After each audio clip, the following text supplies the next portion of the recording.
Gwen, and tonight I'm going to do my presentation on pyruvate oxidation to acetyl-CoA A.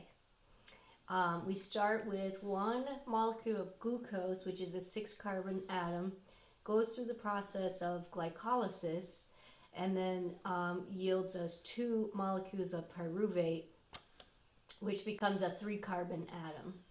Pyruvate, under aerobic conditions, enters the mitochondria through some carriers, and the pyruvate dehydrogenase complex converts pyruvate into the acetyl coenzyme A.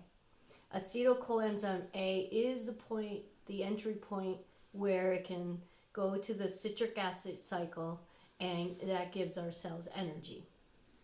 Now, examining the pyruvate dehydrogenase complex and how it catalyzes to acetyl coenzyme A, I will go through the steps individually, but first I just want to say that the pyruvate dehydrogenase complex is a large complex made of 3 enzymes.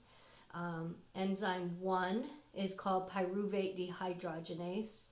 Enzyme 2 is called dihydrolipoyl transacetylase.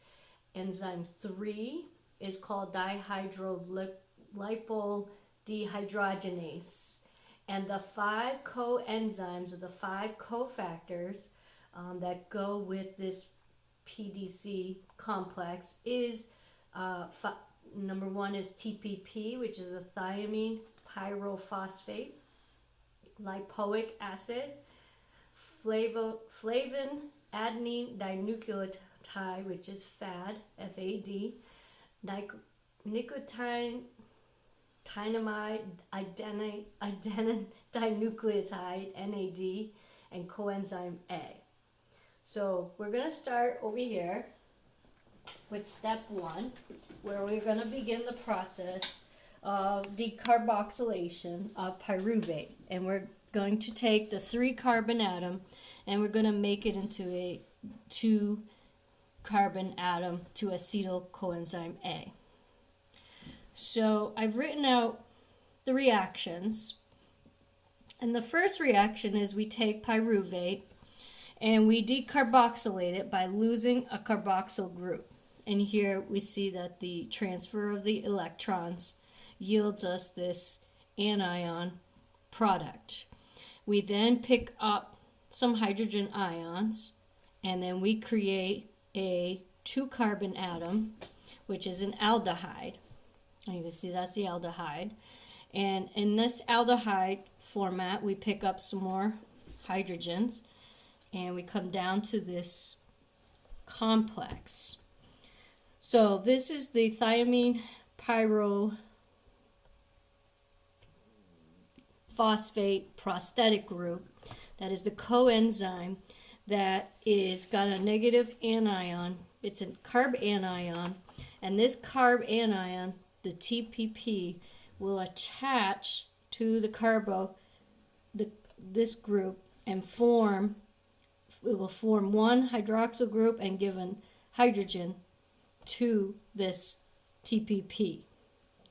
The pyruvate dihydrase complex uses enzyme 1, which catalyzes this reaction and makes it very exergonic.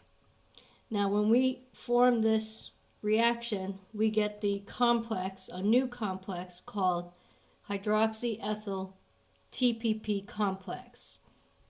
Here's our hydroxyl group that was formed and our hydrogen that was added to this TPP, which is then attached. It's not shown here, but it is attached to the PDC, and it is catalyzed by this E1. And it also gives us carbon dioxide, gives off carbon dioxide. So now we have an acetyl attached, and we go on to the next part of this step 2, which leads us to the oxidation of step 2.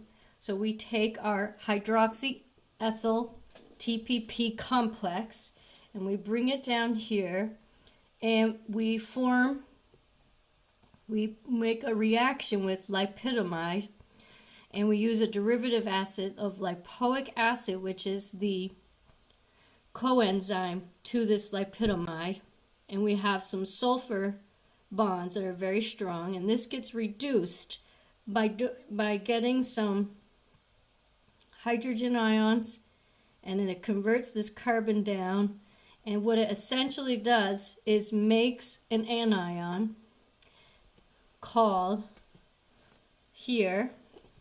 So it's taking it makes this whole hydroxyl ethyl TPP complex into an anion, which makes it much, much easier for this lipidomide and with lipoic acid to attack. So this goes down into here with the electrons. The carbon goes here, and then 2 electrons go here, and it breaks these sulfur bonds that are attached, and these are very reactive. And this is how this actual pyruvate is attached to this lipidomide. And it's very reactive, and lipidomide actually has a lysine chain. We're still continuing on, so once we have this process happen, what happens is we separate into a carb anion again of TPP. It becomes regenerated, so it can go back through the cycle of step 1. But what else happens is that we form acetyl lipomide from this oxidation that occurs. The electrons are shifted from a double bond to the sulfur bonds, and then we have attached a hydrogen to one of the sulfurs, and here is our acetyl group that is ready to go on to the next step.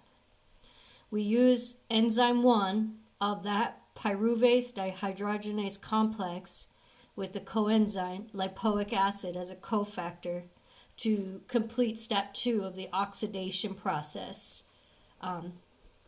Next is step 3, which is the formation of actually acetyl coenzyme A.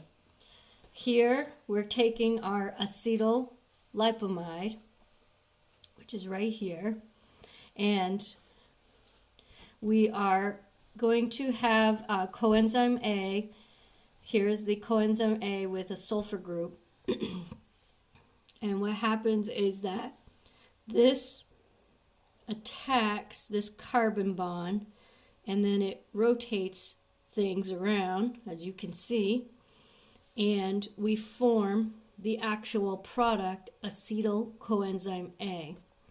Here's the coenzyme A, and here's the sulfur bond that was formed with the carbon, and we have the acetyl group. It also forms a dihydrolipomide, and that will go to step 4, and we'll talk about that in a minute. But you can see that the sulfurs are here, and this is our product of what we need from pyruvate to become into the citric acid cycle, this acetyl coenzyme A. Now, focusing on this dihydrolipidamide, we go down to step 4, which is regeneration of the lipidamide to enable the pyruvate dihydrogenase complex to complete another cycle with more pyruvates. We do use E2 in this formation of the acetyl coenzyme. I forgot to mention that.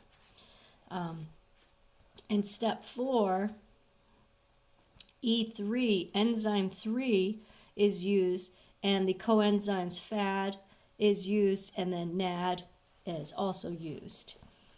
So we take our dihydrolipidamide, and we come down here, and what we're doing is we're actually oxidizing dihydrolipidamide to lipidamide.